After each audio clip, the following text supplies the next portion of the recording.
introduce you and Naplate? Sure, thank you. My name is Bob Rick. D-O-B-R-I-C-K. One O, right? Yeah, one guy with two first names. As far as Village of Naplate, I'm on their emergency management team. Also on the county emergency management team. In Naplate, we had 18 EMS companies show up and help out. That's ambulance and fire truck. Overnight, night corps crews worked all night to repair a leaking gas main and services, gas services. The Ameren crews came in today at 6 a.m. They're there replacing broken poles, down power lines, and they're trying to restore service to the municipality. Today, public work crews from throughout the area are there to assist with the debris removal, so the residents can get into their properties, and then they can go ahead and clean up after that. That's all I got to report for right now. Any questions? You seem to have significant damage in Naplate. Do you know percentage of homes damaged or anything? As it was reported yesterday, there's about, there's 250 structures in Naplate, and probably close to 50 are pretty much, they're pretty much ruined. So, a few of them are damaged to no repair. A few of them are off the foundations. A few roofs are gone, shingles are gone, a lot of trees. Because of the soil composition, it's a sandy soil. The bigger the tree, the easier it's going to come down. So yeah, we got some pretty big trees down. There are a lot of big old trees too. Not so much oak down there. We got. Well, I said old. Old, yeah. Old, yeah. I saw one 36 inches in diameter. It's laying across the road, approximately 50 feet to 60 feet tall. Takes up the whole road.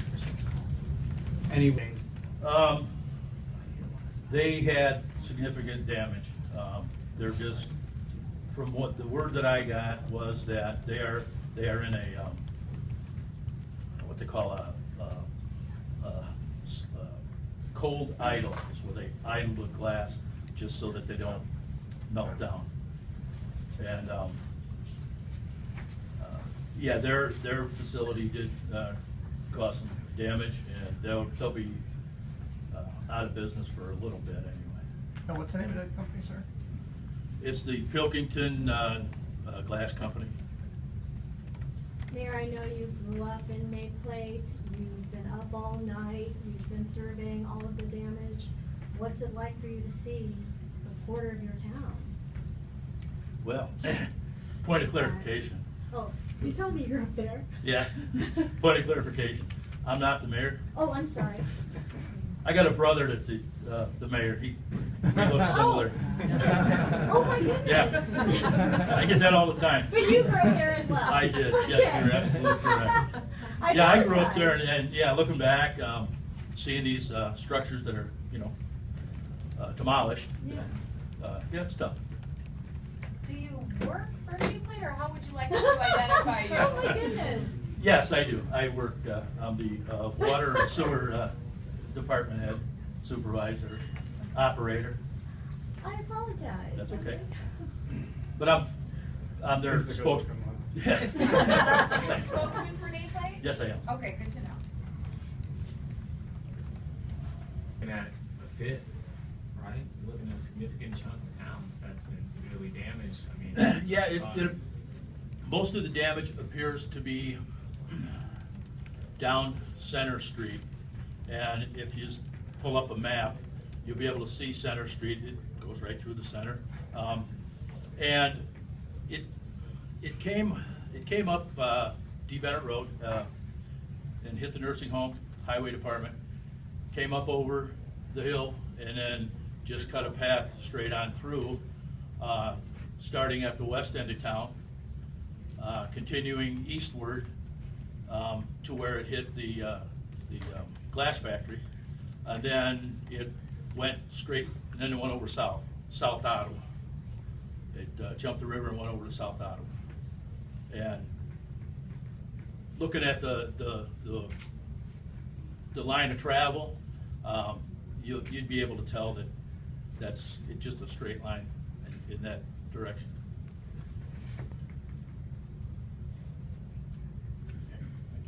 Okay, thank you. Thank you. We've had several disasters in the last couple of years throughout my district. And usually that kicks in the EOC Center, the Emergency Operating Center.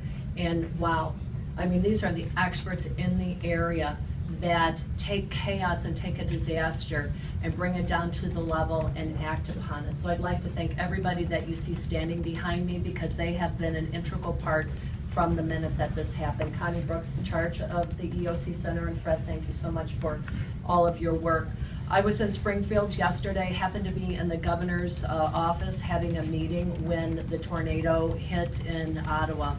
And immediately, we were on the phone with the deputy director of the governor and myself, monitoring the situation, making phone calls back in district, what can we do, what can we bring in, and also had a phone call and conference call with Director James Joseph, who is currently here. We'll be having an update in the building behind us, and making sure that he's aware of everything on the ground, and he updates us with everybody he's spoken with as well.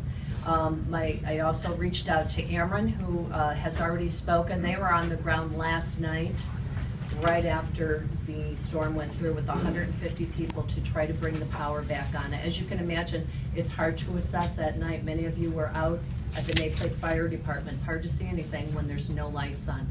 So I'd like to commend everybody that is behind us. The governor is on his way in. He'll be touring and assessing the area, as well as the staff, Director Joseph from IEMA.